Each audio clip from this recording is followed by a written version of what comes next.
President of Burkina Faso and Africa's youngest leader, is rapidly gaining admiration across the continent. His leadership has sparked a wave of support that transcends national borders, making many African leaders uneasy as they witness their citizens express unprecedented love for a foreign president. This phenomenon became even more evident during his recent visit to Ghana for the inauguration of President John Mahama. The event, attended by over 30 African heads of state and dignitaries, turned into an unexpected display of mass support for Traore.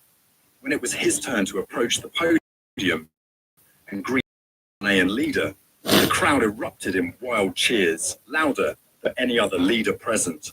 The same sentiment is now surfacing in Kenya, where President William Ruto's administration has faced criticism for corruption and economic mismanagement.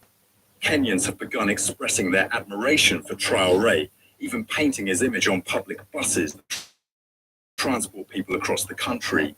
This act of symbolic endorsement is a powerful statement. It is rare for a nation's citizens to display the portrait of a foreign leader. This is for entertainment purposes only. Hey, yeah. Y'all know what it is. Y'all know who it is, man. It's your boy Pharaoh the God, always on the job. I got 5 Let's Talk, real talk. My bad. This is for educational purposes only. Please stay tuned in. We listening to Ibrahim Traore, leader of Burkina Faso, advocate for Pan-Africanism, advocate for Africans in control of Africa and everything that Africa has to give.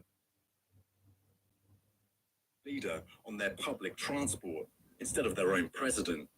But why is this happening? What makes Captain Ibrahim Traore different from the many elected African leaders who struggle to gain similar admiration? Captain Ibrahim Traore's leadership style stands in stark contrast to the conventional, often Western-influenced governance models seen in many African nations.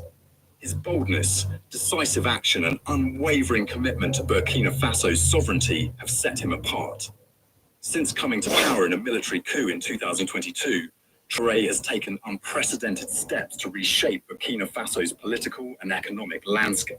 First of all, don't use Robinhood, okay? So don't start off with Robinhood. Second thing is I'll take my course, right? Because in my Unlike many African leaders who rely on Western financial institutions, Traore has rejected loans from the International Monetary Fund, IMF, and the World Bank. IMF and the World Bank are controlled by the Zionist regime, those that control Israel, those that are in control of the genocide against the Palestinian people. That is IMF, that is the World Bank, and they get everybody in debt by lending them money to take over their country.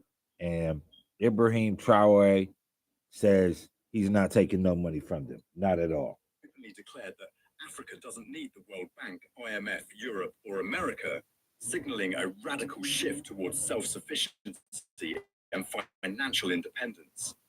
Many have drawn comparisons between Traore and Burkina Faso's legendary revolutionary leader, Thomas Sankara. Like Sankara, and economic nationalism, prioritizing domestic industry and agriculture over foreign dependence.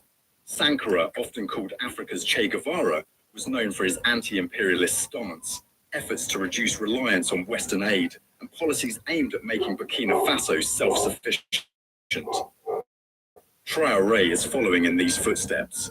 Since taking power, Burkina Faso's GDP has grown from $18.8 billion to $22.1 billion.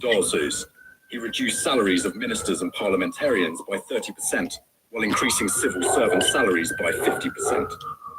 He paid off Burkina Faso's local debts, a rare feat for an African country. He banned the export of unprocessed gold, ensuring that Burkina Faso benefits from its natural resources instead of foreign corporations.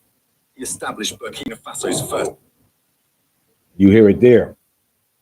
He has went ahead and erased the debt. Let me run that one more time. Feat for an African country.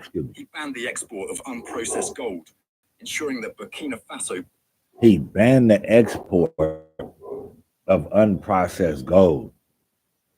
And if, us black people, we big on gold. We big on gold. We big on diamonds. We big on shining. You know, you wondering why gold is going up? You wondering why diamonds is going up? Why it's a fluctuation with the price right now? Because before, Africa would ship out the unprocessed gold. That means it hasn't been put into gold bars yet. So that means that if you get 3 tons of unprocessed gold, you could turn it into whatever. Meaning that you go to the swap meet or you go buy 10% gold, right? 10K gold. That has like a 60-40, 70-30 type gold on the miners. So when you sell unprocessed gold, it is concentrated, it's pure. You can break this gold down and keep breaking it down. It's just like dope. It's just like dope. If you can imagine selling dope in the dope game, it's the same thing with the gold game. But the difference is gold is a natural resource. Cocaine, heroin, it has to be processed into something else. Gold will be processed into gold. It will still be usable in that fashion. So, whereas on one hand, you have the drugs, the natural resource, and then on the other hand, you have the gold. One is doing way more great for the community. So, benefits from its natural resources instead of foreign corporations. He established Burkina Faso's first tomato processing plants, cutting reliance on imported food products. He is building the Ouagadougou Donsoan Airport, set to be completed in 2025, with a capacity to handle 1 million passengers annually. These actions resonate deeply with Africans who have long been frustrated by colonials who serve foreign interests while neglecting their people. One of Traore's most radical moves has been his aggressive push for decolonization. Alongside Mali's Assimi Goïta and Niger's Abdurrahmane Tiani, you can't get anywhere in life if you're being colonized. Everything, all the wars, all the pushbacks, all the civil unrest, they all came from colonization. I don't care if you're in America, you're being colonized into a certain type of lifestyle. You're being colonized into a certain type of way.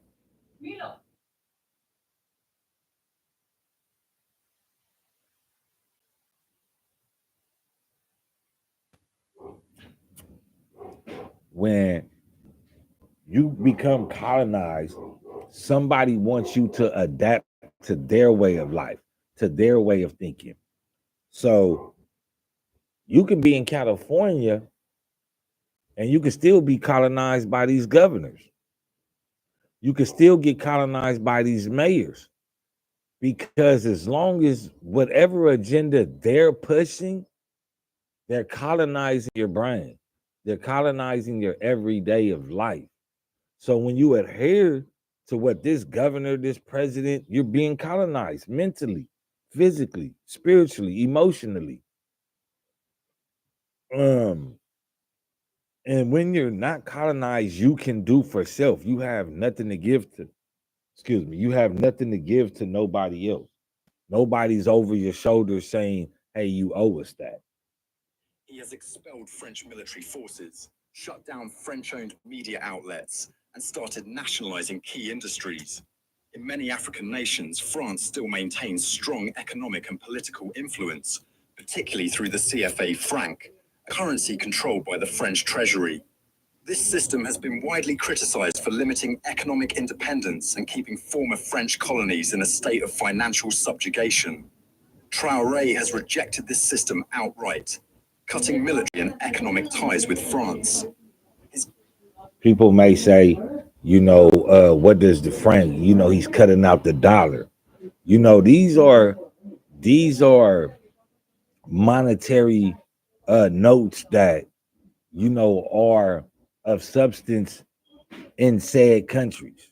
The franc is to empower the French. The UO, the euro, that's for the European Union, to make the European Union rich. The dollar, which is called the US dollar, that's traded or sent around around the world, that is to make the United States rich. United States dollars don't make or don't fluctuate for the country.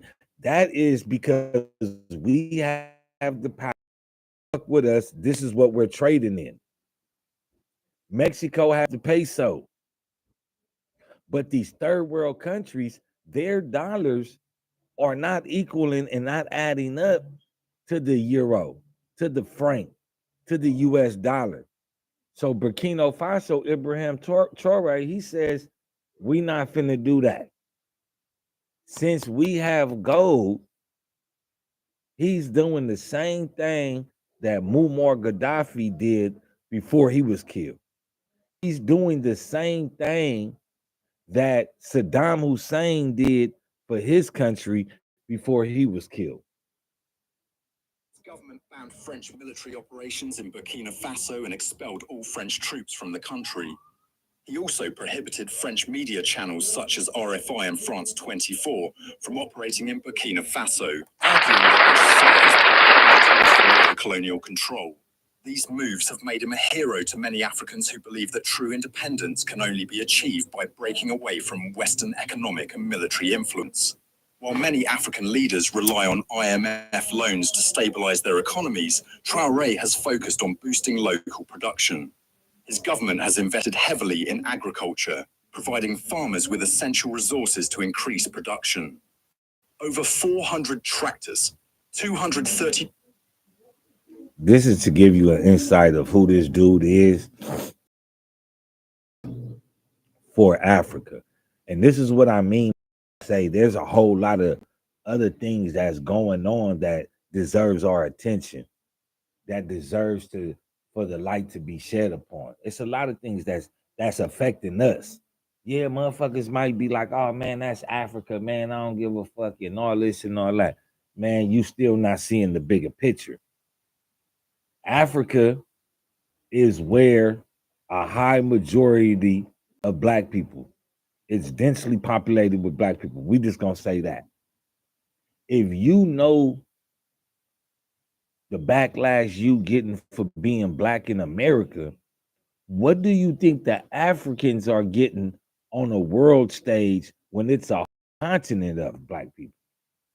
They're gonna receive some type of treatment to the degree that you're receiving, may on a larger scale, like famine, on a larger scale, economics on a larger scale, education, larger scale, farming.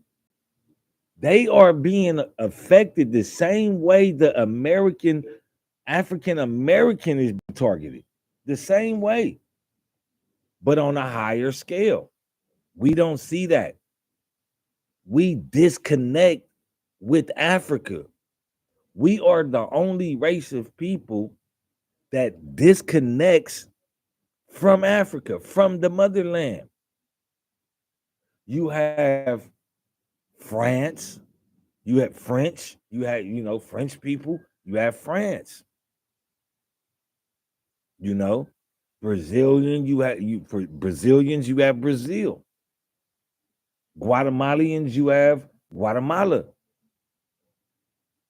Everybody, Mexico, you have Mexicans. Chinese, you have China. Japan, you have Japanese. They are representations not only of their culture, but where they came from historically. We are the only people that disassociates where our people come from historically. Now, it's a lot of people that like to say, oh, we didn't come from Africa. We were here. They enslaved us from here. You don't know history properly, because even if they were here prior to the enslavement, how do you think that they got here? From Africa. If you go back and you read the books of the likes, they came before Columbus. These are scholars. Ivan van Sertima is a scholar, world-renowned scholar on those that are considered Africans and their presence in North America pre-Christopher Columbus. Pre-Christopher Columbus. Actual and factual. The name of the book is called They Came Before Columbus. And he picks out and he pinpoints his facts. He does a lot of homework. And a lot of people love to go with that. Oh man, I ain't come from Africa. You know, my people were here. Where do you think them people came from? You know nothing about Mansa Musa and his brothers. One of his brothers' name was Abdul Rahman, I think. But the Mali Empire. We don't look at that. There are other things that are attacking us on a greater and grander scale than a lot of shit that we report on, myself included. These are the last few things that I've been reporting on, I've been going live about. These are things that are taking away, that are diverting our eyesight from on the main playing field. They are taking our eyesight off the main playing field. This is what's going on in Africa. People are, especially in LA, like, you want to know why gold is going up? It's because a black man got a hold on that shit now. A black man got a hold of the gold mines. And he's not, you know what I'm saying? He's not finna allow people to keep, oh yeah, send that that unrefined gold, send that out so they can make money off of us. He's like, no. It's a wrap. Time is up.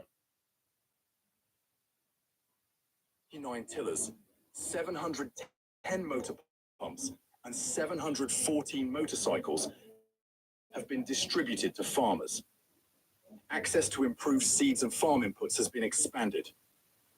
And I compare Ibrahim Traore to Malcolm X because he is doing the things that Malcolm X said a leader needs to do.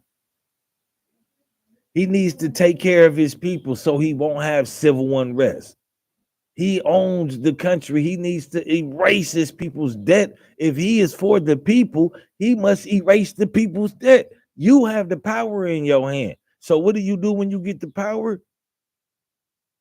And you say you for the people, you erase their debt. It was reported, and I reported it, that it was $40-something billion. And some people are reporting now that it's only $4.78 billion. Whatever it is, he erased the debt of Burkina Faso, of his people. His characterization, his ontological makeup is so profound that other African continents and countries are asking to hire him to get their military in order. But that could be a trap. That could be a trap, because Benin, and this is another thing. A lot of people are stuck with the wall of China. Oh, the wall of China, it stretches all throughout China, so the Mongols couldn't get in. There was a wall bigger and greater than China, and it wasn't even in China. It was in Benin, in Africa. The Benin wall was longer and more grander than the wall of China. Where did it go, Pharaoh? Well, how come we ain't never heard of it? Because we waste our time instead of you want to fill up it, you want to have one up on people, have one up on people historically. Stop letting people make you feel that your country, Africa, is just moderate or that it's a real third world country. Africa is the country that makes a lot of these other countries rich. Facts.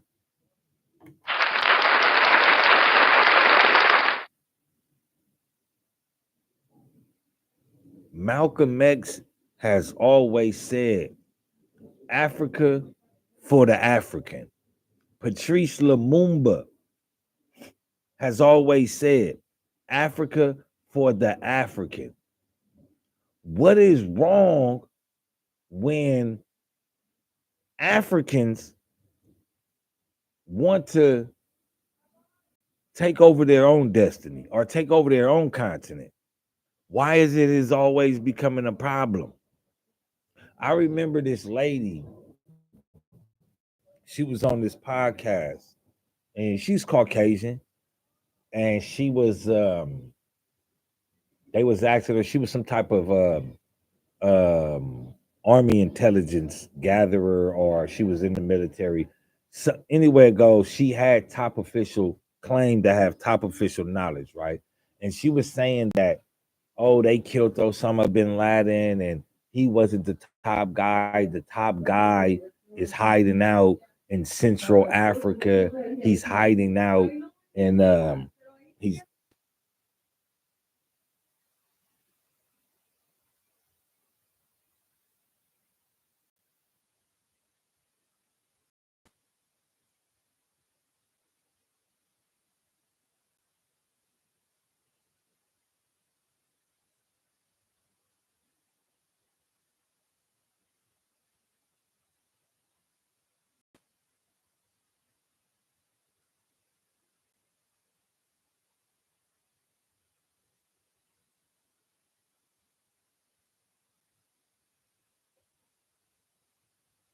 nobody nobody likes the fact that black people stand up for themselves. Nobody likes the fact that, oh, I'm gonna do this. People could say it all they want, like, oh, I don't have a problem with it, but then when you do it, it's just like, oh, why? You know, why can't we? Why can't we? Um, Ibrahim Traore is taking his place in Africa um at a time that's needed. You got fat while we starve. That was our turn. So now, oh yeah, that's what I was saying. Alhamdulillah. The lady that was asking her, like, oh yeah, well, what happened? She says, oh, the real leader, the one of the real leaders that was really running Al Qaeda and the terrorist organizations and things like that, he left Afghanistan and he went to East Africa and into Central Africa. And he started there and he's living there. And if you want to talk to anything, talk to him about any terrorist activities, he's running Al Qaeda from there. And for me, it's like, why are you putting the emphasis on that he's running the organization either from East Africa or from Central Africa?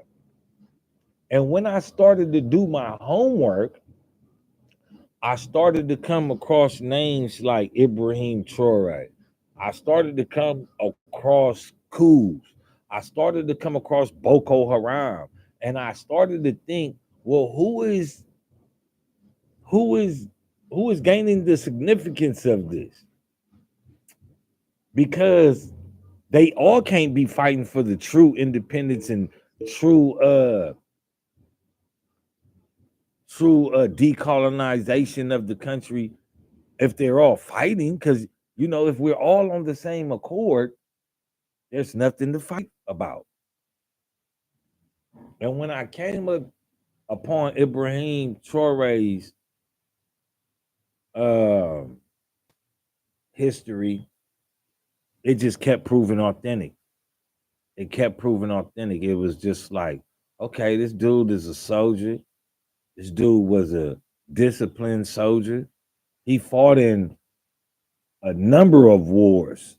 And these wars was for the justification and independence of Burkina Faso. Okay, they hold him in high regard. He takes his time to, and he accepts his guidance up the rank. But he never lose sight of Mother Africa. He never lose sight. Everybody knows he has a vendetta with imperialistic foreign powers. They all know. And then what? He becomes the captain president of Burkina Faso. These are the things that media doesn't want us to tap in with. Why? Oh, that's just in Africa. That's over there where they, them people not like y'all. You know what I'm saying? Oh, that don't concern you. That's some African business. That's some African mumbo jumbo. That's what they want you to believe, because if you believe or you disconnect yourself from Africa, you won't feel no sympathy for them. You would rather feel sympathy for these people over here. That's the way the game works. But amongst everything, Ibrahim Traore still to this day is fighting for Africa, fighting for the independence of his people, trying to build the Sahel belt, the middle belt, Central Africa from west to east, as one. He's not doing anything that America isn't doing. You don't need a passport to go to Mexico. You don't need a passport to go to, USA colonized places. He's just saying, hey, look, we're all on one big continent. Why do we need passports? If you have a passport in your country, you can come and go in my country as you please. America is doing it. Why he can't do it? America is taking hold of its resources. Why Burkina Faso can't do it? And you might say, oh, because they haven't been doing it for years. That's the reason they're doing it. They've never had a chance to project the outcome of their own country, of their own continent.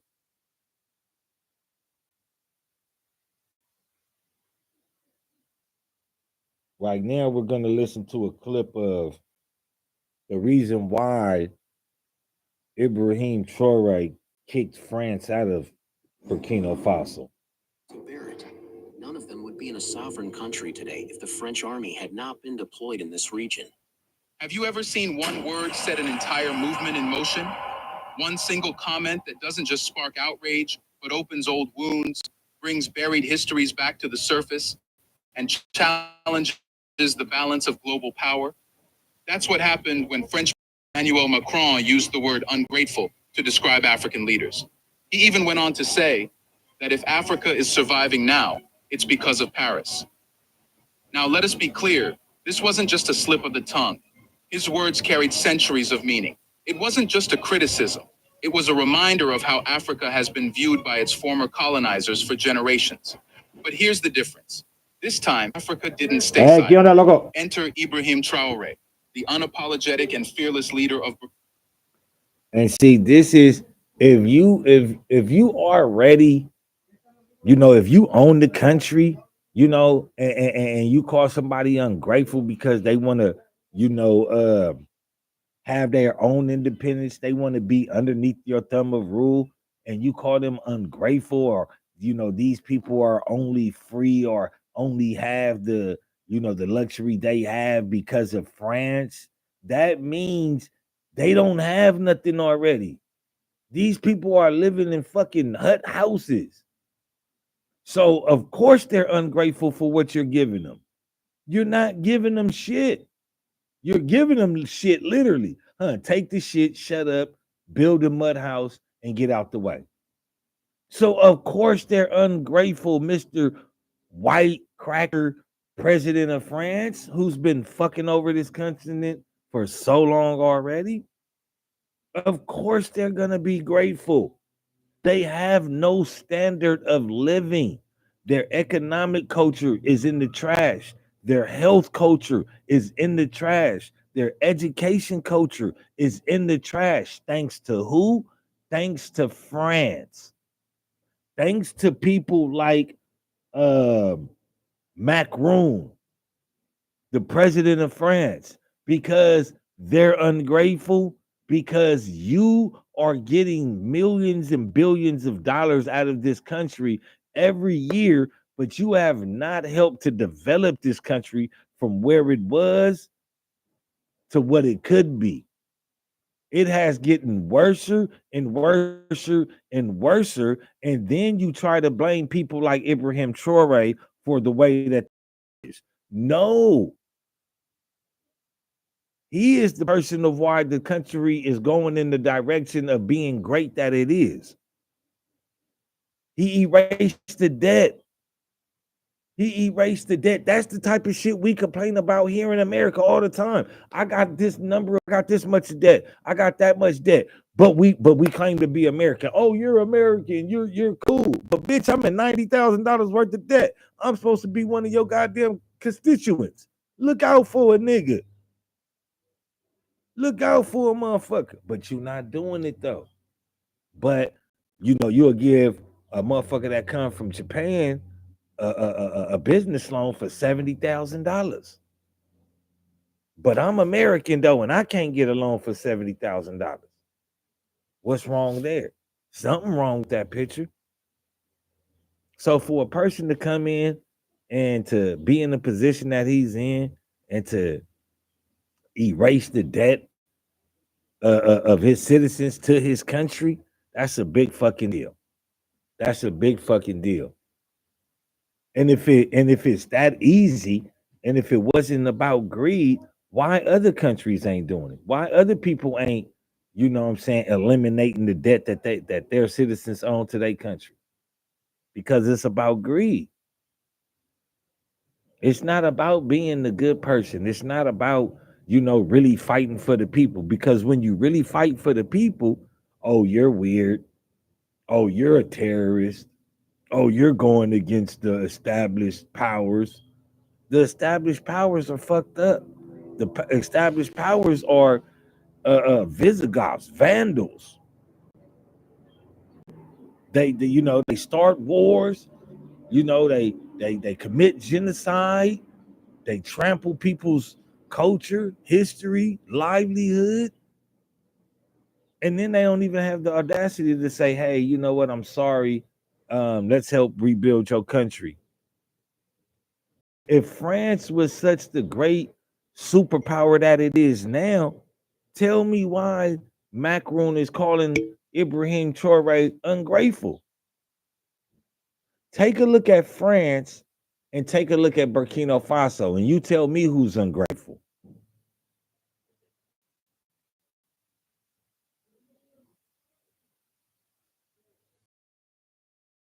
Grateful. Because being ungrateful is the people that live in a society that can help people but refuse to help people. You are a superpower. You have the power to look out for somebody. But instead of you looking out for them, you deplete everything that they have. You take and you just break them down lesser than what you found them. Why should you be a superpower? That's not how you guide people. You don't guide people by bringing them down. You don't help a country by depleting its minerals and natural resources. You don't do shit like that. But when you're a snake and you low to the ground like a snake belly, you say motherfuckers is ungrateful because they living in dirt and they gotta eat dirt. They gotta eat dirt cookies.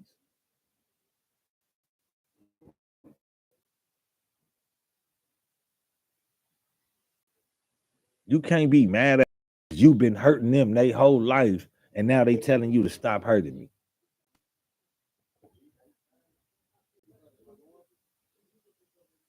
Burkina Faso. Traore didn't just respond, he ignited a global conversation about respect, history, and what true independence looks like. So, what did Macron say? How did Traore's fiery response change the narrative? And why is this moment so important for Africa's future? What up, fool? Here, we would like to take a moment and thank you for supporting us and being a valued part of our strong community, being ungrateful for the military support France has provided. On the surface, it might sound like a frustrated comment. Jadema is He said that they are ungrateful for the military assistance. What assistance? Have you seen Burkina Faso? Have you seen that country? That country looked like the alleys in the 80s, depleted, worn out. They look like some hookers, some prostitute panties or something. Them shits look ravished. The fuck is you talking about? Ungrateful. But this is how people play with Mother Africa. That gave everything to the world, that made everybody rich. Now they want it for themselves. Oh man, this is mine, or X, Y, and the third.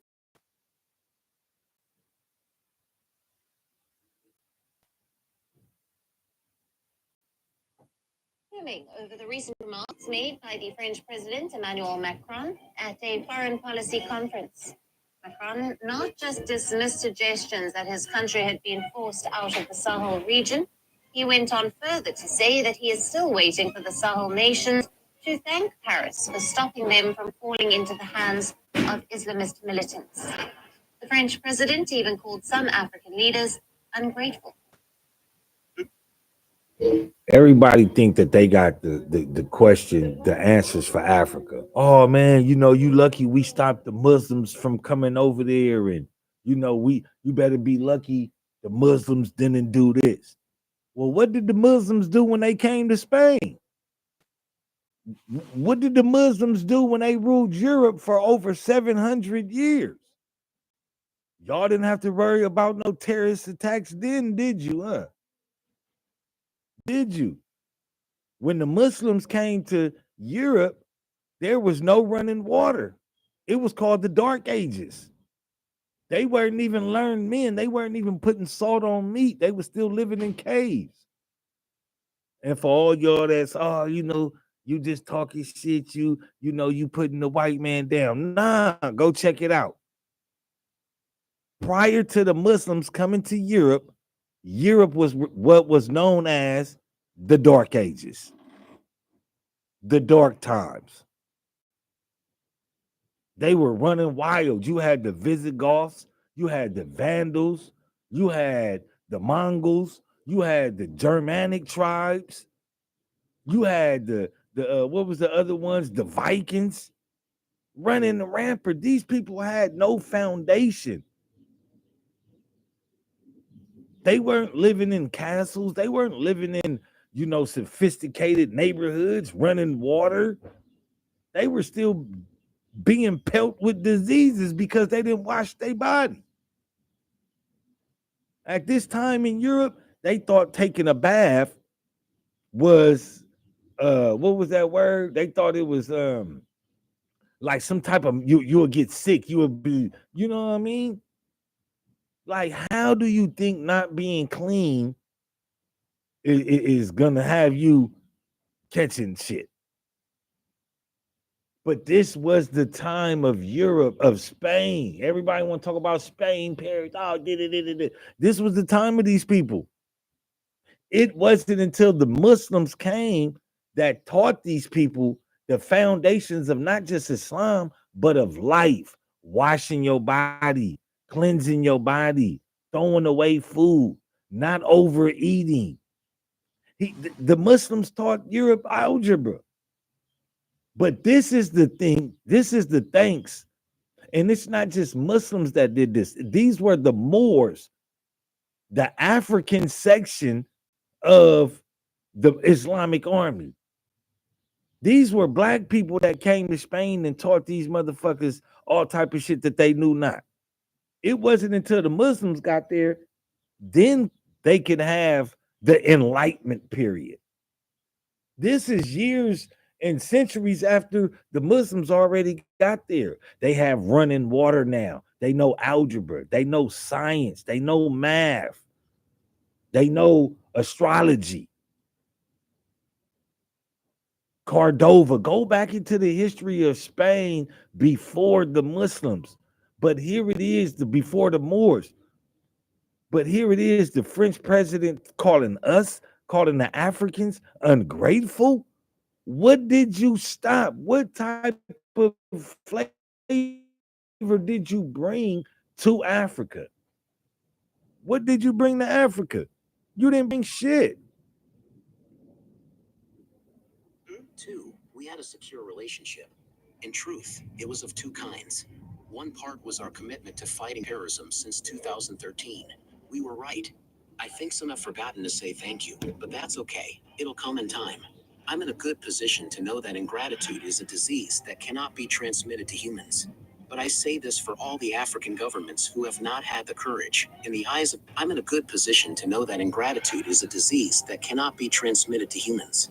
But I say this for all the African governments who have not had the courage, in the eyes of their public opinion, to bear it. None of them would be in a sovereign country today if the French army had not been deployed in this region.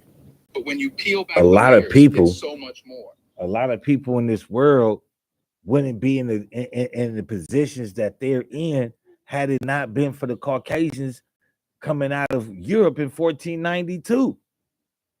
Wasn't nobody trying to go to Europe and see what was going on?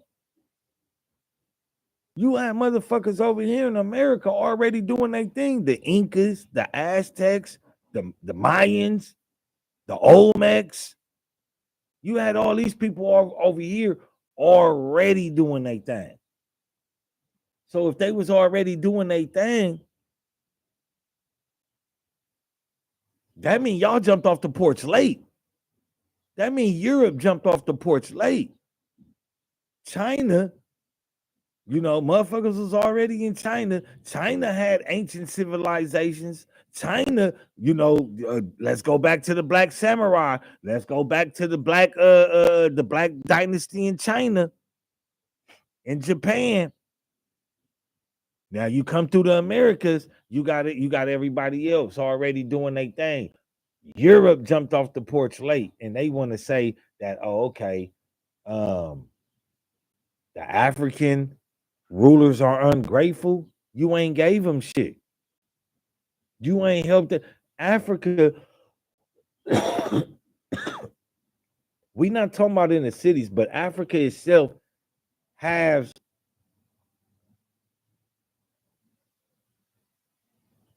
like the worst water system.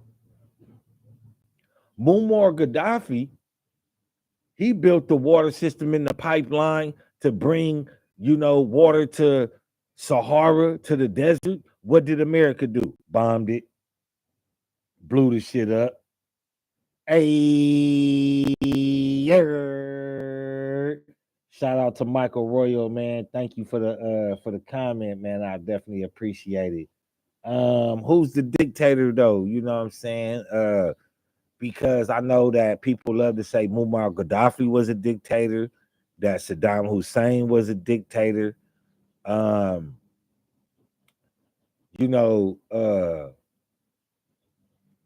don't know how many people know that before Muammar Gaddafi even became the leader in Libya, Libya was the poorest country in Africa. It was the most underdeveloped, underprivileged. It was the worst country in that. Excuse me. It was the worst in the poorest country in Africa prior to Muammar al-Gaddafi getting there. Yes, the American people helped put him in power and all of that, and it was going to be a puppet government, but he didn't go for it. And even though he didn't go for it with America, it still became the richest country in Africa. Upon the death of Muammar al-Gaddafi, Libya was the richest country in Africa. But yet this man was a dictator. It wasn't him having the wealth. If you wanted to get married in Libya during the times of Muammar al-Gaddafi, he paid for the wedding, gave you a farm. You wanted a car and you just got married, first time marriage, he'd give you a car. He'd give you money on the house. You wanted to go to school overseas, even in America, $200,000 for your schooling, paid for your schooling. So where was this man a horrible dictator? Western media and the fake news that it perpetuates throughout the world. That's what they do. That's what they do. That's the image they want to push out there. But do they remind you of why Muammar al-Gaddafi and people like this hated America so much? They forget to tell you that America dropped bombs on this man's daughter. They knew he wasn't at home. They knew he was not at home. And what did they do? They went right in there and dropped the bomb on that dude.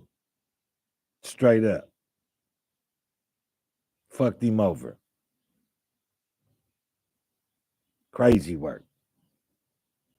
You think America said, oh, you know what I'm saying? My bad, Muammar. We fucked with you. You was just, talking shit, but we killed your daughter. Let us make it right. Fuck no. Fuck no. And then Muammar Gaddafi said, you know what? I'm tired of y'all. He was about to have the whole, doing the same thing that Ibrahim Traore is doing right now, trying to bring Africa together as one collective, as one body and move as one unit. Ibrahim Traore is doing that. Yeah, he may not be of a country that already expanded the wealth, but he's coming from the black nationalist side like a Malcom X. He's coming from the Pan-African side like Muammar al-Gaddafi. Africa for the African. Now that he has control of the gold mines, the silver mines, the lithium mines, these minerals, he doesn't have to deal with the euro no more. He doesn't have to deal with the US dollar no more. He doesn't have to deal with the franc no more, because he can go and say, we're going to trade on dinar. And if you come to this country and you want to trade with this country, you got to trade in gold. And we know a lot of European countries have no gold. People will love to tell you that, oh, the gold rush, it's still gold being found in America. They have no gold reserve in the earth like Africa does. So what does that tell you? If we can't compete with you, we just gonna kill you. That's always been America's motto. Let me hit your little piff ball one time. You feel me? That's what they gonna do. If America can't manipulate you out your spot, they gonna kill you and take it from you. Point blank, period. That's what they gonna do.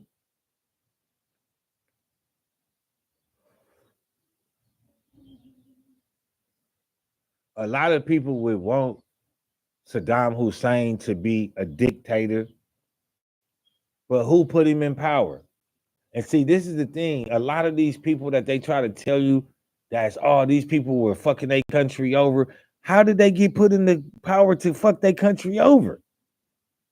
Because of America. If it wasn't for the CIA backing Saddam Hussein, that nigga wouldn't have been in power. They would have found somebody else. But since he was aligning himself against the Russians, America came in with the CIA and said, hey, man, work with us. It'll be better. And now he finds out, oh, these niggas out here running game on me. These niggas American History X and me, they making me put my mouth on the edge of the curb and kicking the back of my head in.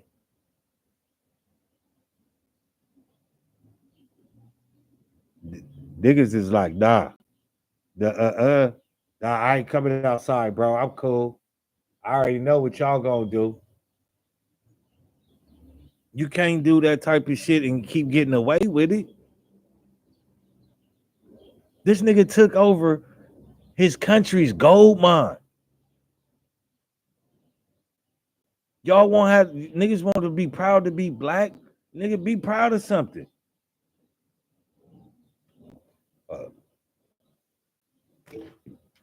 Oh shit. But yeah, though, man, Firstly,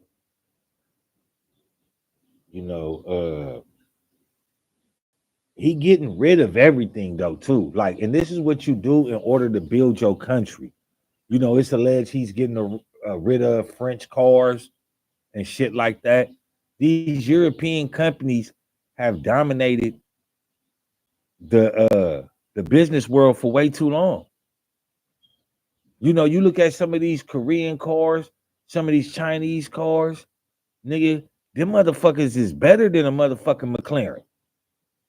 Motherfuckers is better than a Ferrari. You just going for the look, nigga. Come on, nigga. These black designers, these black people, the nigga, the person that made Chrysler, did the 300 and the Magnum, that was a black man that did that. It's a lot of black people out here that's designing for Cadillac and other cars right now that could take their motherfucking services to Africa. You're gonna get paid. You worried about getting paid? Take your ass back to Africa, nigga, and make a nigga vehicle. That's fucked up, huh? That was fucked up, huh? Yeah.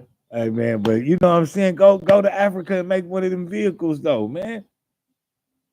They got the money. You niggas is doing it for the money, nigga. Go to Africa. Do it for your people. Get paid and do it for your people. Straight up. And I don't know if the nigga Muslim, nigga Christian, Zoroastrian, nigga Hindu, Voodoo. I don't know what he is, but that's his personal belief. All I give a fuck about is Africa for the African. That's what I want to know. And from the looks of things, Africa is for the African. Just like, nigga, I'm saying Trump is for America, nigga, and I'm here in America, nigga, and I'm trying to, nigga, you feel me, bump up in society. I can't bump up in society if the likes of Osama bin Biden is in office all the time. Nigga, this nigga had 3, 4, 5, 6 runs. Nigga, he was about to get another run with nasty ass Kamala Harris. And nigga, look at the state that we in. If I gotta fight to be an American, of course I'm gonna fight for Africa. Fuck is you talking about? Of course I'm gonna fight for Africa. It ain't no guess. Just like ain't nobody been here to fight for us, nigga. Ain't nobody been there for the fight for for Africa. We so caught up with, you feel me, the bullshit of and how to keep degrading our community. And it's always the people that want to degrade the community that are always becoming celebrities, that are always becoming famous. What is the agenda here? Wake up and notice that this type of narrative is being pushed because there is an unseen and an unpublicized agenda to keep you asleep, nigga, not focus on what's really going on. But if you don't want to associate yourself with the continent of Africa, you don't want to say that you from Africa or that you descended from Africans, cool. I don't have a problem with your small mind. Because there's many of white people that could get out here and prove to you where you come from. I don't give a fuck if you're an American, you know what I'm saying, my people were here. They are the true Indians of America. Well, won't you go into the Indian culture and see how they dance, and then you go look at the Africans and see how they dance? Motherfuckers dance the same way. It's the same shit, the same type of culture, the warrior dress with the feathers and all that shit. Same shit they was doing in Africa. So where the fuck, if these continents never, if these people so-calledly never collided with each other, how did that get here? How did the Olmec, how did this the facial structures, the facial colossal figures of the face of the Olmecs with the Negroid looks, how did they get here? If they never knew Negroes, if Negroes only came here during the diaspora, the Atlantic slave trade, people want to know their history, but don't want to know their history.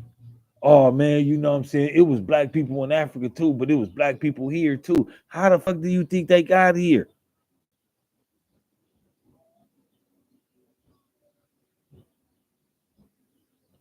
Hey, it's that time again to tell a friend to tell a friend to tell another motherfucking friend. Share, like, and subscribe. Don't hide. It don't cost you nothing to touch that button. You feel me? Show some love, man. Help the page grow, man. You know what I'm saying? I got content on here about everything. You know, it's not really about, you know, hatred. This is all for educational purposes. You feel me? For people to learn. You know, it's okay. You know, you want to listen to this and you want to listen to that, but why is this being pushed in front of you on a high rate? This is going on in Africa. They no longer own the gold mines in Burkina Faso. He's trying to get Ghana to fall in line with being a unified, or falling in line with the unification of the Sahel of Africa. But what happens to West Ghana? What happens to Ghana's open air market? It gets burnt to the ground. It was burnt to the ground, just like these houses in Atlanta, I mean in Altadena and Palos Verdes got burnt to the ground. And then it's alleged that when the fire department pulled up, instead of having water in the tank, they had gasoline on it. They had gasoline where the water was supposed to be. So when they trying to put the water out, it's to say that they was throwing gasoline on it. But if that's true, the fire would go through the line of where the water is coming out and blow up the fire trucks. Why none of that happened? Fake news. Fake news. That open air market was burnt down for a reason. And then the government hurry up and sells the land to some Chinese private investors. Come on, man. If you can't tell me that's a catch-22, a nigga threw a monkey wrench in the game. You feel me? To me, it's just like this, man. Open your eyes on certain things. You want to open your eyes to who's snitching. You want to open your eyes to who just got the new record deal. Open your eyes that these powers of these unseen wicked people are doing wicked ass things, especially in Africa, man.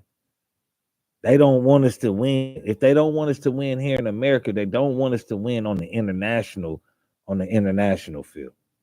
Straight up. Drop a comment. Let me know how y'all feel, man. Let me know what y'all think, man. You feel me? Ask a question on anything, any topic, anything that's going on, not just about Africa, whack, Adam 22, whoever, whatever.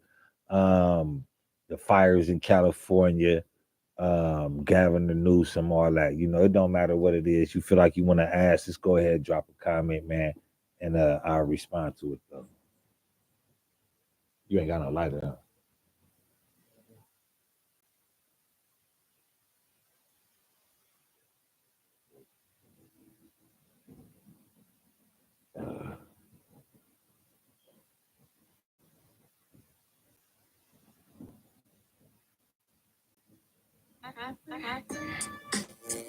Crenshaw. This is Crenshaw. This is the one. This is the one. Block boy. Hello, block boy.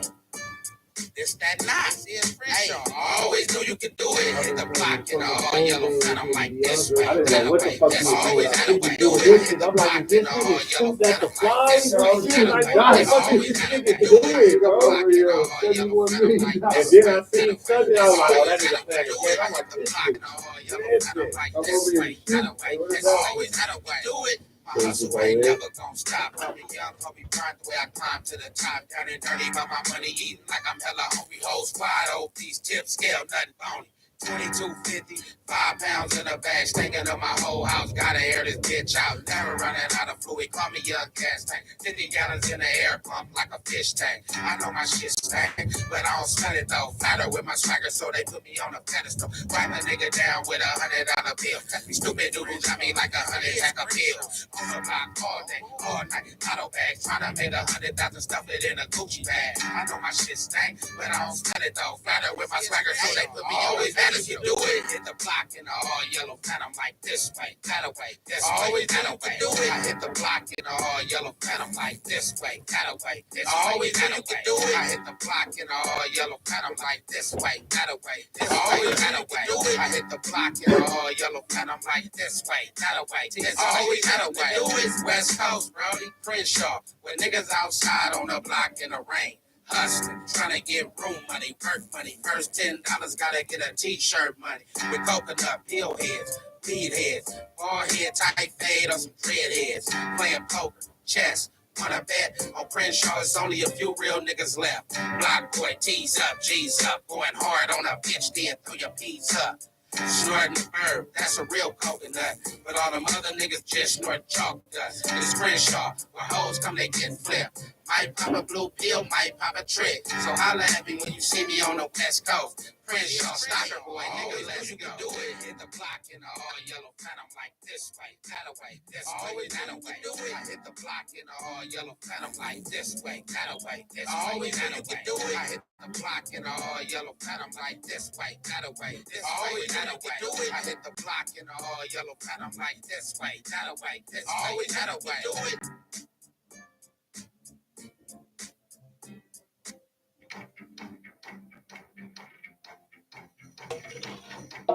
Real Short, short movie and TV. Try it now.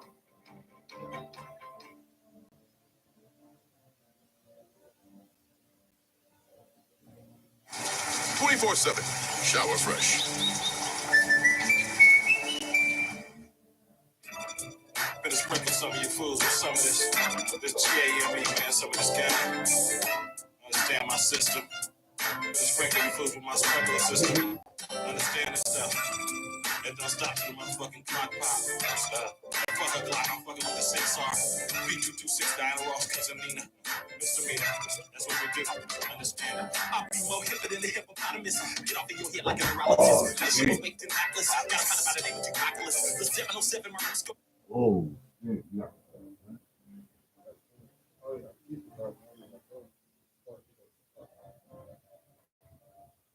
Man, almost, you feel me, gonna get business. You feel me, my bad, Joe. You feel me? You feel me, my bad, man. I ain't trying to get banned. I'm trying to get muted. But, yeah, though, man, if y'all got any comments, though, man, you know what I'm saying, run them down, though, man.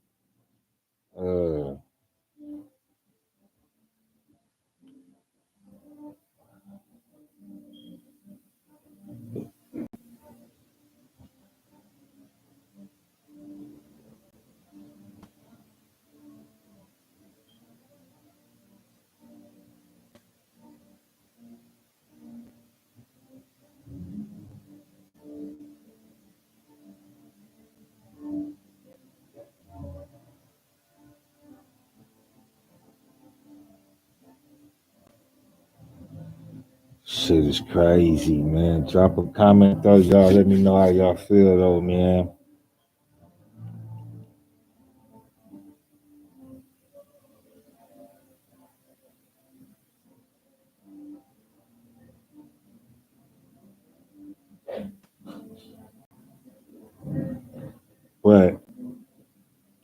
just to continue on though.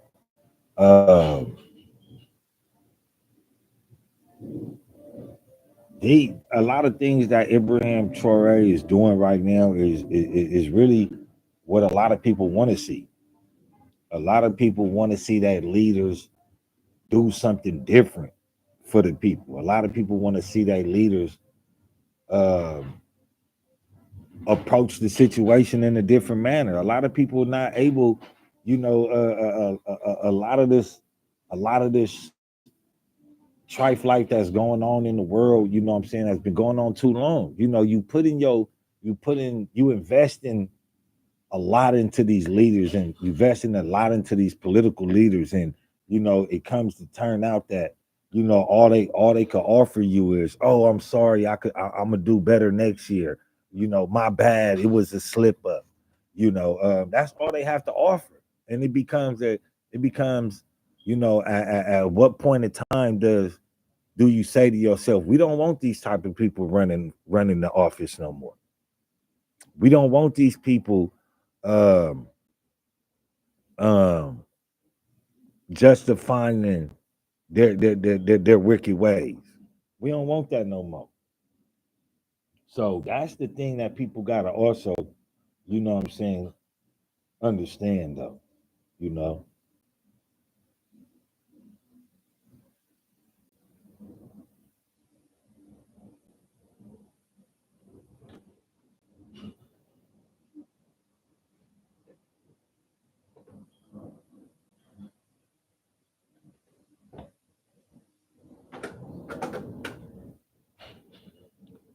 In other news, I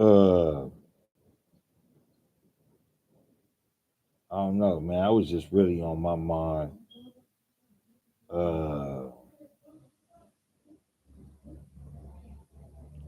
What I was about to say.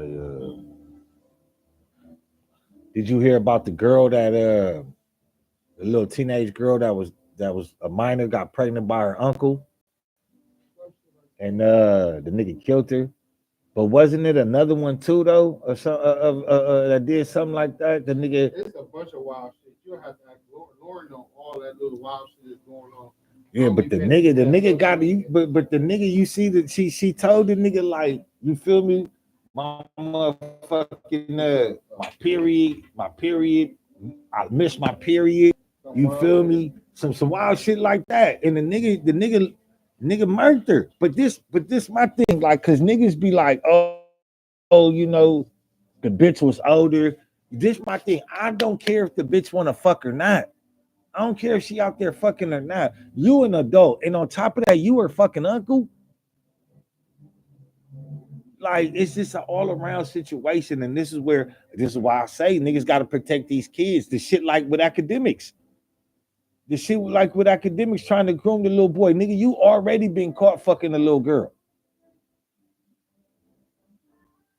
and also, nigga, to the parents, nigga, y'all niggas need to sit up here, nigga, and have y'all kids. Y'all need to stop. Y'all need to all that. Oh, I want to be my kid friend, nigga. I be in my son phone, nigga. I run my son YouTube page. Every time I see him post anything, nigga, I go right to it. That's for instance, bro. That's like the other day. I'm chilling. I'm chilling in my girl's That's sister enough? house. Yeah. All right. I'm chilling in my girl's sister house. It's me, my girl, and all that. It's like, I'm thinking it's like 7, 8 o'clock because it get dark now early. I'm thinking it's like 7, 8 o'clock. I look outside, keep hearing the police sirens. So I look, she stay right there on Rosecrans. So I can see the fucking I can see the the police at 11. I'm like, damn, what's going on? So I'm looking. They can tell me why. It's the motherfucking kids. It's like 15, 20 kids. I mean, 15, 20 kids, literally, because I'm counting. So my girl got a niece, 13. I asked her, like, hey, Brooklyn, like, these your little homies or something? She's standing off the balcony. At first, I'm playing though. Like, nigga, just you because they kids and shit. Brooklyn, like, that's whoopty whoop, that's yada yada, that's it. I'm like, you really know these little kids? She like, yeah, they go to school with me. She like, that girl whoopty whoop. I'm like, where are they mamas? I'm like, how is it just little girls out? I'm not, little boys. Okay, y'all You feel damn me? near, Yeah. little boys. Not saying he has more, but a boy could damn near get away with. I'm going to whoop house and mama ain't really. Yeah, but a girl like I'm not saying little boys don't get raped. Right, you feel me? I'm not saying, but I'm saying for a little girl. Yeah, that's outside. That's how I'm not my saying little it's daughter okay came. for a little boy, but it's damn sure really not okay for a little girl. Me, I am saying it's So okay look, for a little boy. They to go like, outside. oh, I'm like, well, mamas don't care. I'm like, okay, but you don't got a daddy that care? Somebody gotta care. Somebody gotta care. They got a phone, they hair, they got clothes, so they must care enough, but they don't care enough to be knowing where this child is going, where location, what they getting where they into. at. I said, because let me have a child, the way do iPhones and all this shit is now. My child say they want to go to Ray location Ray house, on. go to Ray house. But I know my location gonna pop up as soon as where you leave Ray house. Where you going? Hey, where you going? What you think? Don't worry about it. Where you going? Yeah, man. But that's not going on now. That's like I told my girl, I'm not okay with me personally. I have a niece. Yeah. And my girl has a niece. There's other little girls around for. I tell her, I'm not okay with these little girls walking around in leggings and shit. Nah, that's making out. an outfit out That's of leggings. These grown ass men are real out. pedophiles. I had to compare. That's out, bro. Funny, one day when I mentioned the situation, a episode of Law and Order come on. And this nigga, he walking outside with his daughter coming out of a little store. His daughter just came from something. I don't know. She had a little leggings and her little half shirt. The nigga watching the nigga take pictures on the episode of Law and Order. I said, and that shit be going on that in real shit life. To go on, bro, right there. That's the shit that life. go on. I said, and this is why I'm not okay with. I understand my girl niece. She do cheerleading. It's okay when you go into your cheer, you got your little cheer shirt on. But when you leave the cheer, and it be like niggas could say like, oh, she just coming home from practice. Cool. She no. But nigga, you gotta teach your daughter to the shit that you got on at practice. You can't be walking around in that shit. That's not no. Oh, I'm finna walk home in the leggings or these little what they call those spandex shorts. You feel what I'm saying? And nigga, I got on a halter top. You got to teach your daughter that shit not fly because there's predators out here and the type of shit makes them get aroused. And if they getting aroused, that means they willing to do some damaging shit. It never, and it makes it even more fucked up because of the internet. Facts. That's the only reason why. It's been fucked up, but we start to notice things more and more. But that's what, but also that's why I say like a lot of people don't even know that they trying to add the pedophile, the B to the LGBTQ 123 shit, because they trying to say that you gotta understand to be 18 to get fucked on, or is this nigga Africa Botswana, where this has been our custom all our life? This ain't been our custom all our life. I grew up in America. I'm Muslim. I understand the ways of normality, but I didn't grow up in that part of normality world.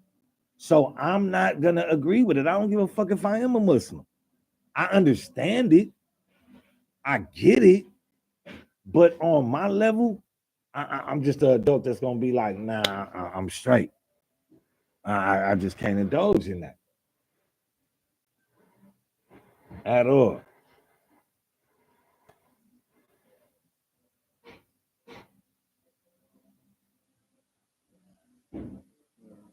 Certain shit just not okay. And this shit that be going on. That's why I be telling, more so. And it's like at the same time speaking on that, like your cheerleader shit. I feel like these cheerleaders they're going too far because I've been like popping my head at some of the competitions for my. I blame Frosted, whatever that nigga name is, the clown man. No, fuck that, because that was already some street performance, street business. Nah, that shit got what you're saying, I know you're talking about that pop lock. Yeah, that shit got a line, bro. They're taking it to the point though when they got these little girls wearing weed ponytails now. Yeah, see now like that shit. Like, why are y'all doing because that? we lost we lost it. Up, y'all had barrettes and ballies and shit in y'all head. Now these little girls thinking they fucking 25 to 30 years old. Damn. Already. Like, I'm not okay with that. I'm not. I think that becomes from like parents don't even know that they groom their children. They don't even know it's like a unrecognizable grooming. You putting weave a 30-inch in your 9-year-old dark hair. You feel what I'm saying? She already overdeveloped. You know what I mean? I'm not saying fat. You get what I'm saying when I say overdeveloped? She already got body. You feel me? And you can look at her and tell that she 9, but again, nigga, it's pervs out there. Niggas gonna hit her with the phone and go home. Them type of motherfuckers, niggas, like, you gotta understand, you gotta protect your child. You gotta know what you putting your child on. You gotta know what your child getting into. You just can't send your daughter out to school. Like, okay, baby, put on the skirt, but put some shorts, put some spandex shorts underneath that. So when she bend over, nigga, that's the shit I be wanting to see, nigga, these adults in. But look, and then at the same Nigga, time, I love it when an adult put at on the some same time, we spandex. do gotta understand too. Female at at that, different- pause. And at the same time, we gotta understand too. Some of these mamas grew up doing that shit anyway. But that Look, shit. so hold on, wait. So when your mama grew up doing that shit, she gonna encourage her daughter when she get up of an age that she feel like she needs to be on her game and pivot with it. She feel like, hey, you know what? You 13 now. Mama look at it. I was 12 fucking with a 21-year-old. But that So, should make look, it. Mama should be aware early. But some mamas don't. They don't.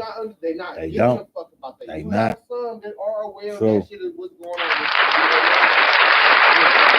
You put my child on this level and make sure my child knows what's going on out here.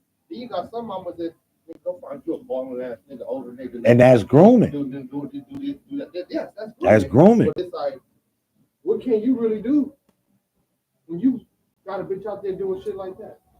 I mean, I feel like that's where the blame of the Now, mothers come but on look, that. Now at the same time, you got to protect the men that are not trying to like those things, or not trying to say, oh, yeah, this little young bitch is right.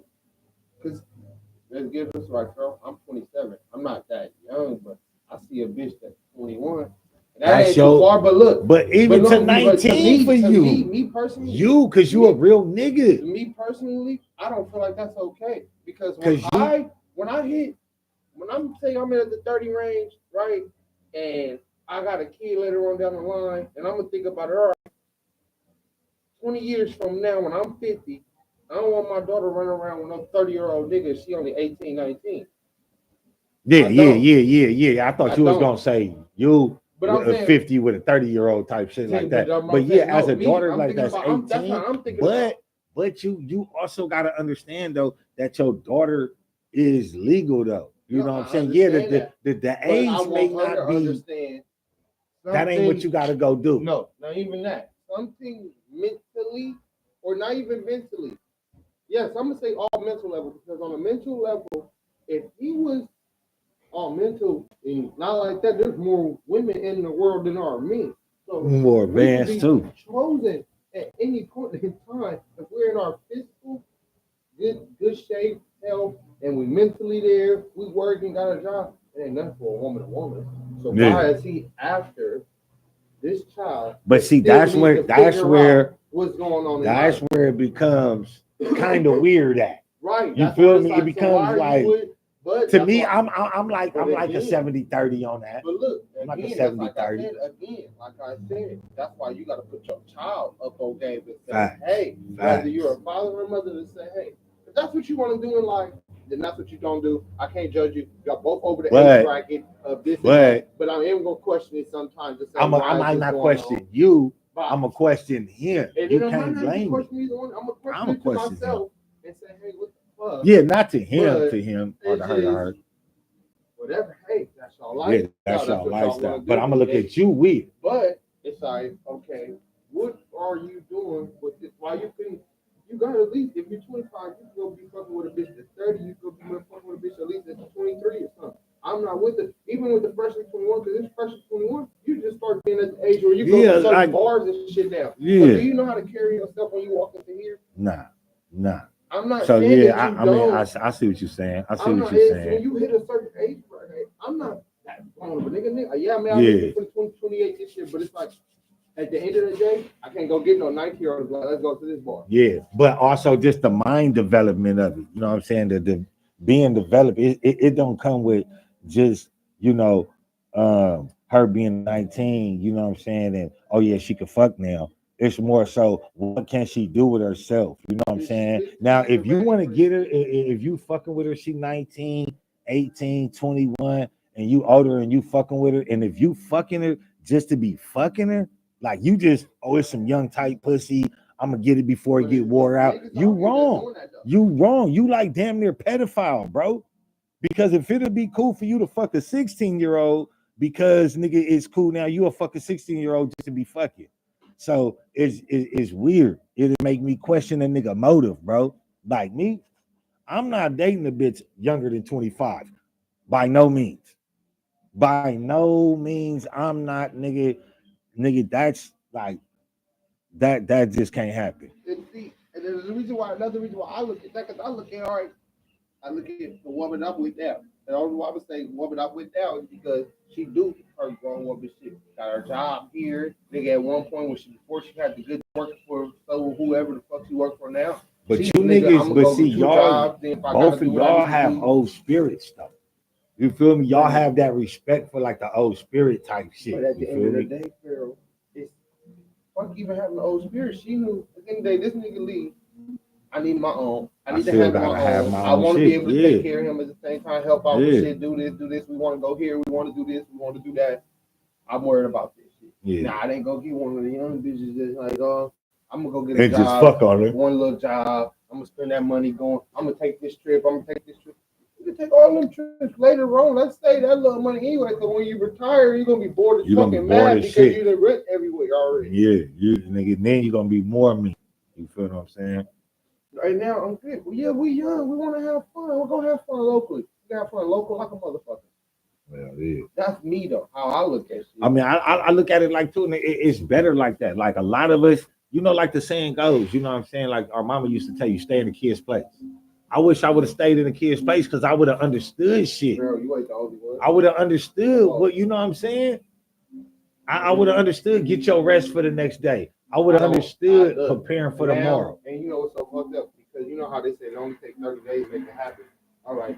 You've been doing that same shit from the, we're going to say, you really just start doing the wild shit. And we're going to say 8, maybe right 9. You've been doing that same shit from 9 all the way to your frontal lobe develop. And I'm going to say for me, a nigga, my frontal lobe, I ain't really start paying attention and really knowing that I need to handle certain shit in life until I was 23. 22, I'm 24, shit, who knows? But I know for sure. I mean, you may look at it like that. Me knowing you, I never told you this, but I'm gonna tell you this. Like me knowing you, bro, it was. I think it was more so. I think it was a combination of things, like running away from responsibility, but you knew they was there. You know what I'm saying? And I'm talking about after months passed. Right. You feel what I'm saying? Because nigga, mom's here. You already knew, nigga, mom's got me. So that was always because she was here. But when she left, it was the, you know, having to understand. So for you, it's different, bro. Like I look at it like different. Like a nigga, like got that little bounce, nigga, early. You feel what I'm saying?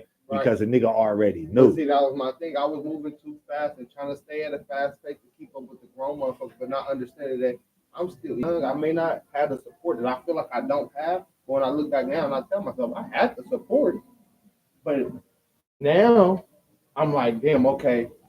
I wish I would have went ahead and said, fuck it, let me go take this bullshit class, get this little trade under my belt. Nigga, yeah, the nigga was hitting for this, hitting for that. But that shit don't last. And I didn't. It was people around me telling me what to do with the money. I didn't see nothing from those around me telling me what to do with the money. I'm not gonna listen to it, and I understand now because when you first start doing something, especially with money, nigga, why do I gotta listen to you?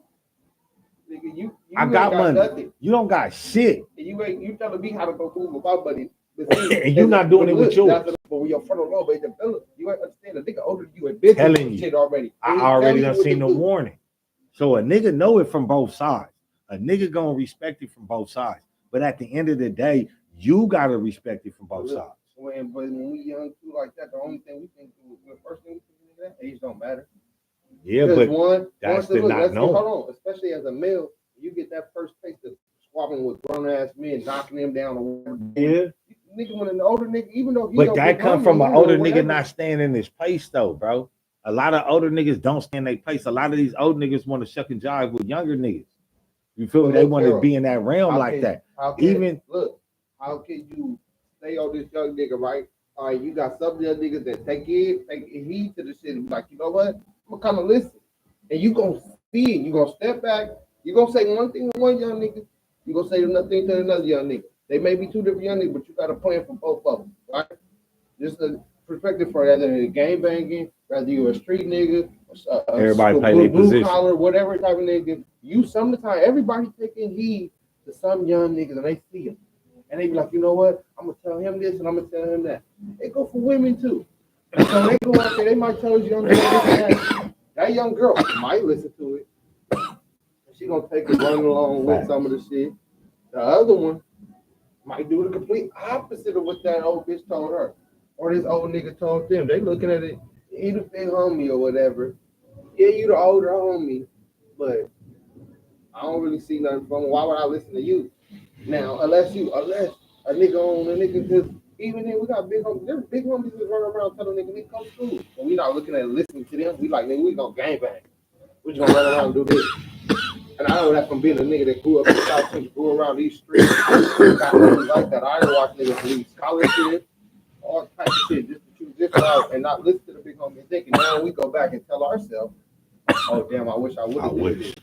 Because coming from a nigga like me, I'm at Dorsey Russell, had a whole scholarship. They tell me, yeah, you can come to Oregon off this. And don't Fuck listen. it all over to the burglary charge. Homie telling me go to school. Everybody telling me do this. Everybody telling me do that.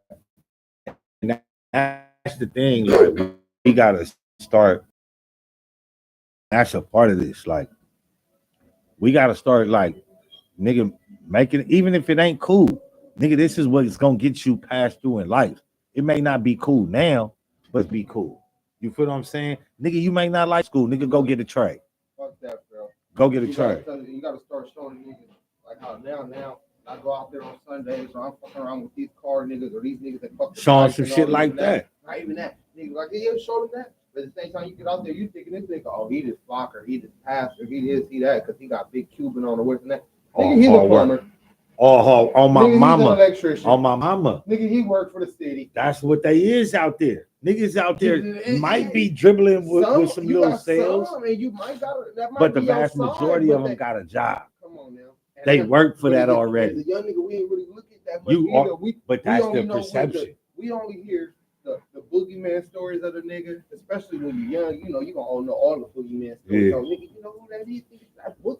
Yeah. The old Facts. stories. Facts. You gonna hear all that shit. So growing up, until you really get up under that person and be able to look at it and see, have a conversation with that person, really understand what that person about, that understand. Some went to the pen, some didn't. Some got lucky, understood what need to handle and what need to be going on before it was too late and got it done. Some went, like I said, went up that road, came back, got shit done, and been doing it ever since then and been making a killing off of it. And now it look like they kids straight, they, you know, whatever. They may, and that's the thing, like I think a lot of us, and I want to say this to the people out there, that generational wealth ain't having millions and trillions of dollars. Because millions, once you pass a certain amount of millions, that money is not real. That should be stock, bonds, Bitcoin, nigga transfer funds, shit like that. Generational wealth is you have a business, you have residual income. Like generational wealth, you feel me? It's something like, say, okay, I got a business. I have to spend $30,000 a year to keep this business going, but at the end of the year, by spending out of that 30, I make 120. So I still profit something. That's damn near paying off. And everybody bills. Paying off. That's just, even though we know business not gonna go like that, because you gotta have. Still gotta keep another 30. Right. You ain't gonna make it just like that. I don't know what business you're gonna be able to make it like that, but unless you go out of town or something. You say, I'm gonna open up this smoke shop. Okay, well, you know the minimum wage rate is $8 an hour. But you still charge niggas $20 a pack of cigarettes, nigga. You open 24 hours. You do some shit that you know, like me. I'm taking win. Some LA shit and going out somewhere else. It's the drug game. That you even put that out there. You gotta tap into your mind as a nigga. If you a young nigga and you out there selling drugs, or you out there, you gotta think like that. You gotta think, how can I steal How can I even go out here and pay these niggas $10 an hour?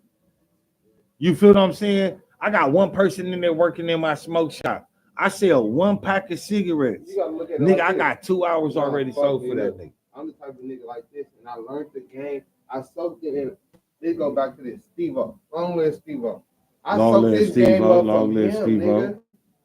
Basically. Because I watched Steve-O do it to me as a kid. The same nigga that was running around doing all this, but I wanted to be up under Steve-O so much. He the only nigga that kind of got me to slow down a bit too. Because he was He said, having hey, this look, go sit motion. up in my smoke shop. There was other motion going around, but I'm No, watching that's the real business, motion. but look, When you got one but direct look, little shit, but I'm that watching nigga the was having business motion. part. Learning the business part. I watched this nigga find 5-6 motherfuckers who know they didn't have a job at the time. They kind of low. They not too bad, but they hustle. They on their grind. Okay, Come sit in the shop. I'm gonna give you $50 for 8 hours. Sit right here, nigga. By the time I look at it, if I get 3 people, that's only $150 a day. I'm gonna make $150 a day just off of candy, chips, and soda at least. Facts. Facts. So that's why you gotta keep the candy, chips, and soda in there because that's gonna pay for that. Gotcha. But it's just making the math add up. Then, but you gotta already. That's why personally, they gotta find. Once you find you got your steady income coming in, and you just saved up this much. I'm the type of person you go bust it down in real estate, whatever you is, go bust it down in real estate.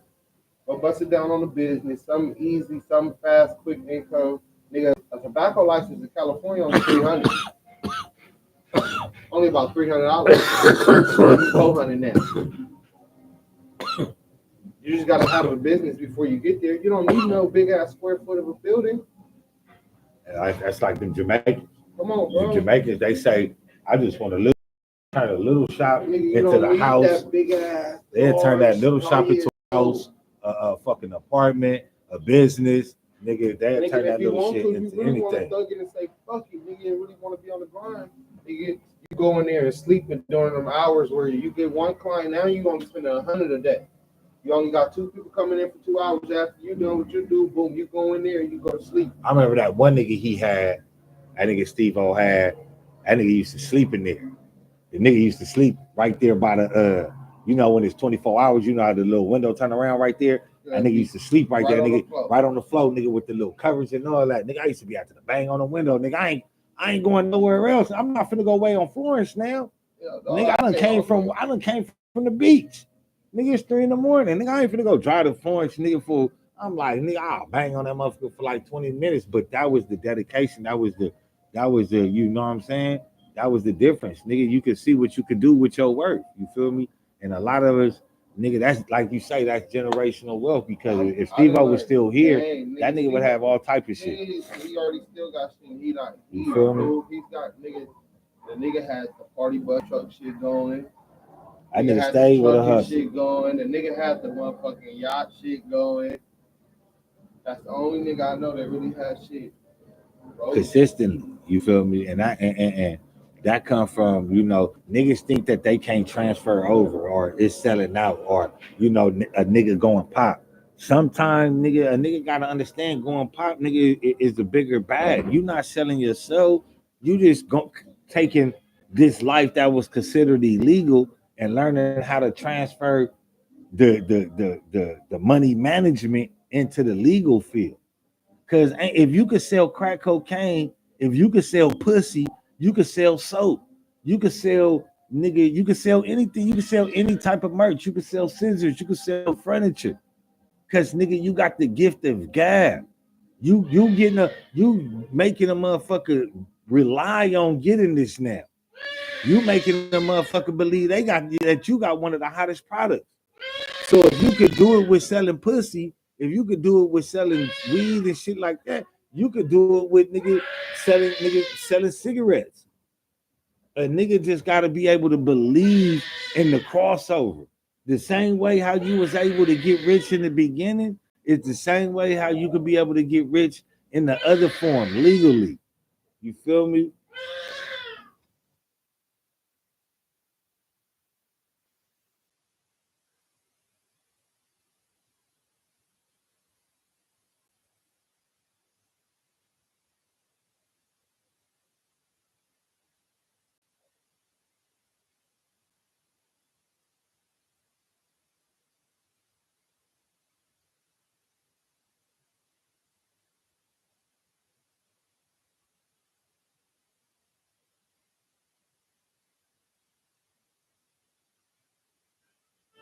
But you got to be able to, you know what I'm saying? You got to be able to cross over, man. Niggas don't want you to cross over. Niggas telling niggas crossing over or having a job or all that type of shit, nigga, is weak. Like really, when nigga, what is the streets doing for you? The shit that we paying attention to, nigga, and you know what I'm saying, really taking the eyes off the prize and shit like that. What that shit really is.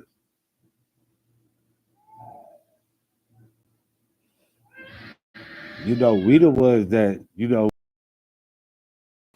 the motherfuckers that make shit pop. Us to have our piece of the pie. You know what I mean? It's time for motherfuckers to sit up there, open their eyes, open they self, believe in their agenda, and fuck with other like-minded people, and fuck with other black people. All that having the knowledge of black awareness and all that shit cool. But if you not really like shopping black, spending black, buying black, fucking with black, you really not helping the black community. You really not helping the black culture. You feel me? You got to be able to dedicate yourself to something, especially nowadays. Even if you don't even want to be on the black agenda or the black culture wave, like you want to be on some self-reliant type shit, right? Which being self-reliant is not selfish though. A lot of people, even for the ones that be like, oh, I ain't with all the black power shit and all that. Like, yeah, I have something to say about it. Or, yeah, you crazy. You sitting up there, you know, fucking with the enemy like that, yada yada yada yada yada. Damn, I don't even know what I did with that motherfucking ashtray. But I get it. You don't want to be deemed for another motherfucker's failures, shortcomings, accusations, allegations. I get it. You know what I'm saying? But when you know better, you do better. And we've been trying, and the continent of Africa, Burkina Faso, they've been fucking with France for decades, for centuries. And Burkina Faso don't even look like Lancaster. That shit don't even look like San Bernardino. You feel what I'm saying? That shit look like 1980s alley right off of my, you feel me? Come on, man.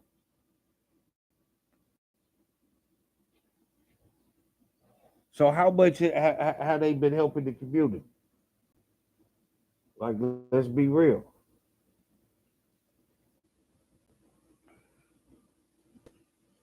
They've been there. They've been trying to go along with the program France has set down and put in power, and it ain't got them nowhere. That Burkina Faso is not producing nothing that the world really cares about besides gold. Why? Because they don't have no money. They can't produce shit. They have to rob, steal, sometimes kill just to fucking eat. The same way that the black man is in, the same mode that the black man is in today. He has been withheld true freedom, justice, and equality in America, and people want to complain about the black man. But the same thing, how we could say, oh, you know what I'm saying, black people don't uphold themselves, and the reason why we in is because we don't, we don't take responsibility and accountability. The same thing could go for Africa. But now you have Ibrahim Traore, and now you have a new vibe. It wasn't me that called out 4 extras on this bullshit. It was his own homie. It was somebody from his own court that said, hey, he's that BS over here. We don't do that.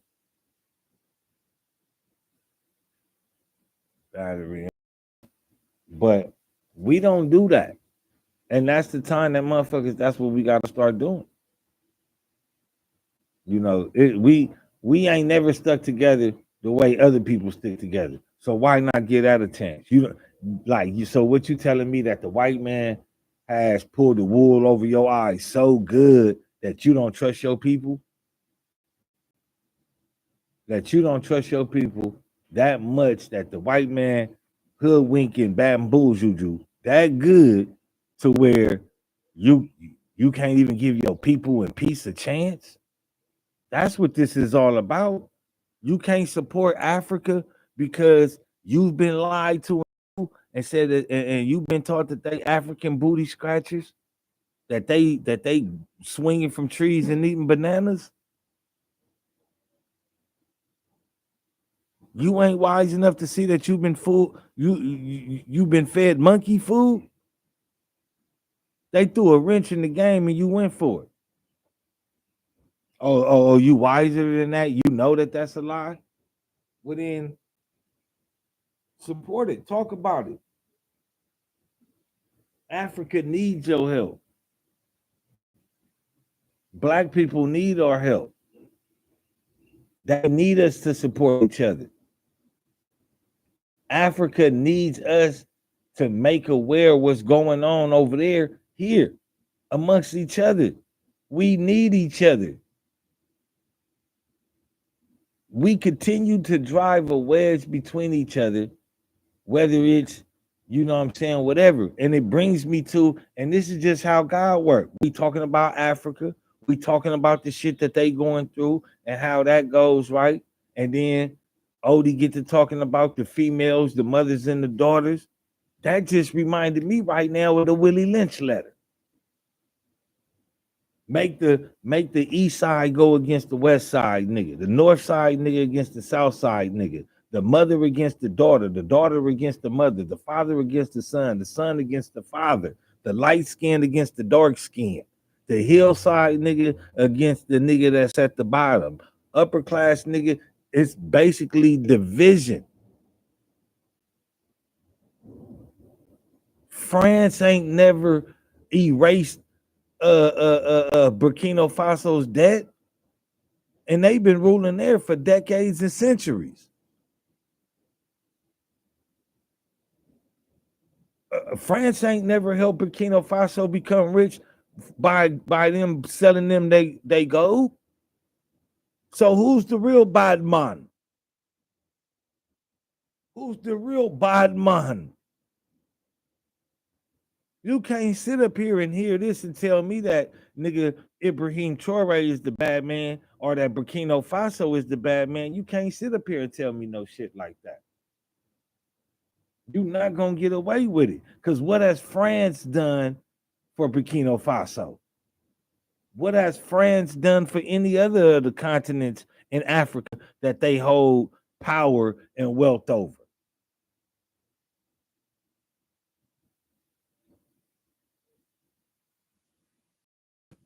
It's the Willie Lynch letter in full effect.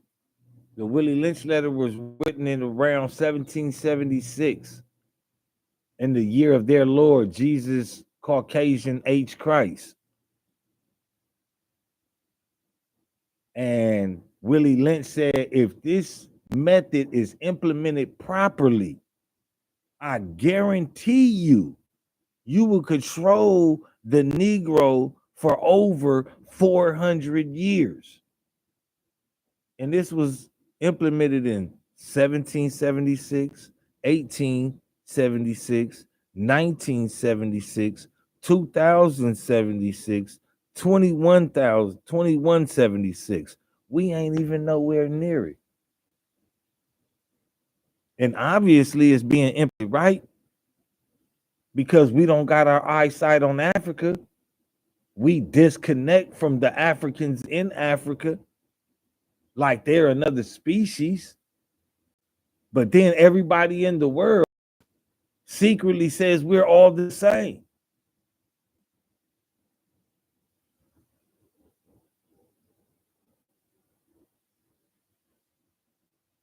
Russia just opened up its ancient vaults of history and showed you pictures of a black Yahshua, Esau.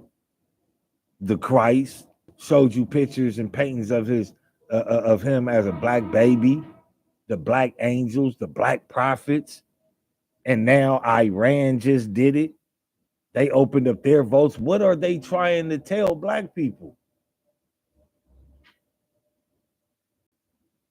Why now? They know, they see the change coming. They know whatever year, whatever secret a date that it was for the end of the Caucasian rule of the world, they know it. So now they're trying to be on the sides of black people. Hey, look, we know the truth. We know the truth. Okay, good, thank you. But a little bit too late. A little bit too late. These people been knowing what's going on. Why ain't nobody talking about it though? Because it is the Willie Lynch letter in full activation.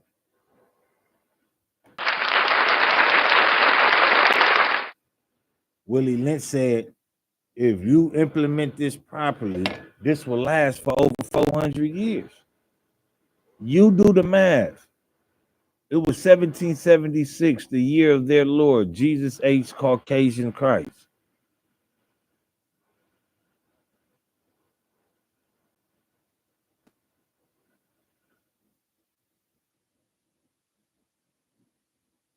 It's crazy. And if you don't know what the Willie Lynch letter is, I advise everybody to pull up the Willie Lynch letter, read it in